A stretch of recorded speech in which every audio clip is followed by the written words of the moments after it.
Hello and thanks for joining today's NYSAC News Video Update. My name is Ryan Gregoire. I am your association's Legislative Director. Today I'm joined by Pat Cummings, NYSAC Counsel. Pat, thanks for being here. Anytime, Ryan. This is great. So for our listeners today, we're going to be talking about the public safety and judiciary impacts to county governments that were proposed in the governor's SFY 22 executive budget proposal. We've been covering a variety of issues over these past few videos. Today we're talking about public safety and judiciary. Specifically, the governor outlined a couple initiatives in his budget that have a direct impact on county governments, including a shared jail proposal, jail staffing reform, judgment interest rate reform, which Pat has been working on for several years now, Yeah. and then any other ancillary public safety issues that you want to bring up. So Pat, let's start off with judgment interest rate reform. Sure. Can you explain to our listeners what exactly that is and what the impact is for counties? Yeah, it's a unique New York issue, and by that what I mean is, so when we say judgment interest rate, you're talking about the amount if one loses in court, a civil court.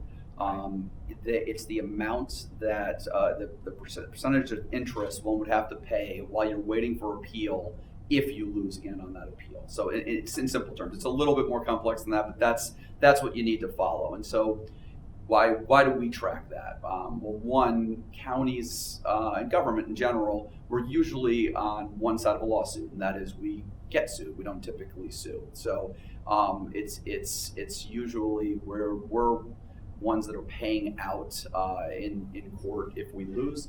New York is unique in that we've got the highest judgment interest rate than any other state. We're set at 9%.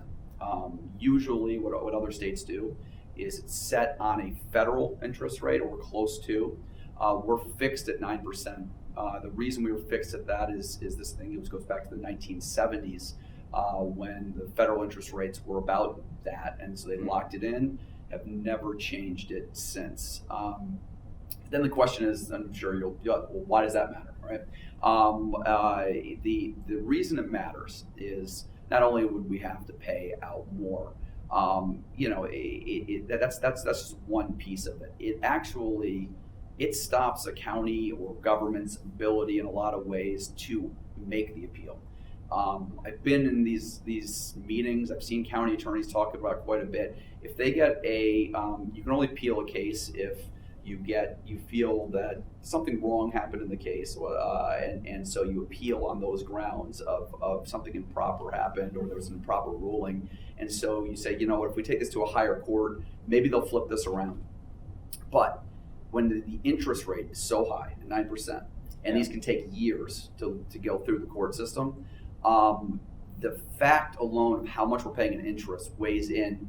Let's not even appeal. We're right on the merits. We should appeal. We could win this appeal. We're not going to be just based on a figure that's so high. And so what the governor's proposed here, and we heavily support it, is that it'll be more in line with the interest rate will be more in line with the federal rate. And I should mention that Senator Sanders and Assemblyman McDonald both carry legislation in the state legislature that does this as well. These are bills that we've supported in the past. Certainly we're supporting this in the governor's budget. And the reason why we bring that up for everyone to understand is when you're advocating with your member of the legislature, or if you're talking to a member of the governor's office, like we've been doing, make sure that you push to them that this proposal, these good policy actions need to be included in the Senate and Assembly One House budgets, and they need to stay in the final enacted budget in April. So that's why we're covering these topics on these news video updates. But let's transition now, Pat, to shared jails. Sure. What is that proposal in the governor's budget? How can it help county governments?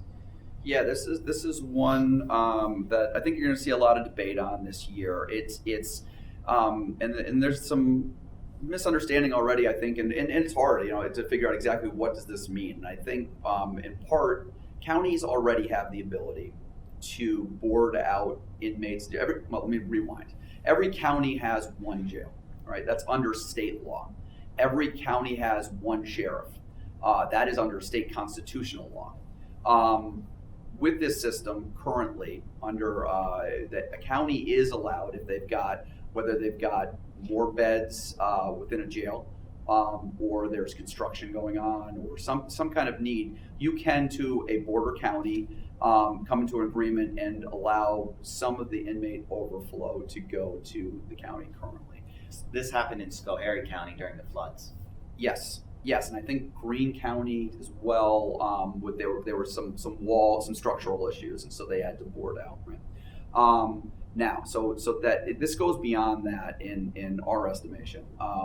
It's what they're proposing here is really that the law I mentioned before, that every county has to have at least one jail. It's kind of like 217, I believe. Yeah. This allows for more flexibility there, and potentially you could if this is passed as is, a county could downsize, potentially even get rid of a county jail, and then to your border counties, it'd have to be a border county. You can come to an agreement and have the inmate population go to those counties. Or in another situation, it's been brought to our attention from several counties out there that they have to, maybe two contiguous counties have to build a new jail. Rather than each of them building their own jail, they can come to an agreement and build a joint jail together, and it can be administered jointly. And what the beauty of this proposal is, the governor's office has created the flexibility at the local level. This would be in any of these scenarios that Pat or I just described, this would be a joint shared services decision made between the two sheriffs or multiple sheriffs and the county legislature or the board of supervisors, the county governing body, and those sheriffs come to an agreement, and then they pass this in order to move forward. And I want to add on this too. It seems like this would be, even just from describing it, like, well, why? Well, so then why wouldn't we do it? It's not. I don't think it's, even if this passes, I think it's going to be a debate locally on how a county goes forward on this, for a number of factors, and that's you're going to have to see crime rate and if there's ebbs and flows on that and amount of beds, and then one of the reasons you've heard, going back to why was that law ever passed to begin with one jail per county?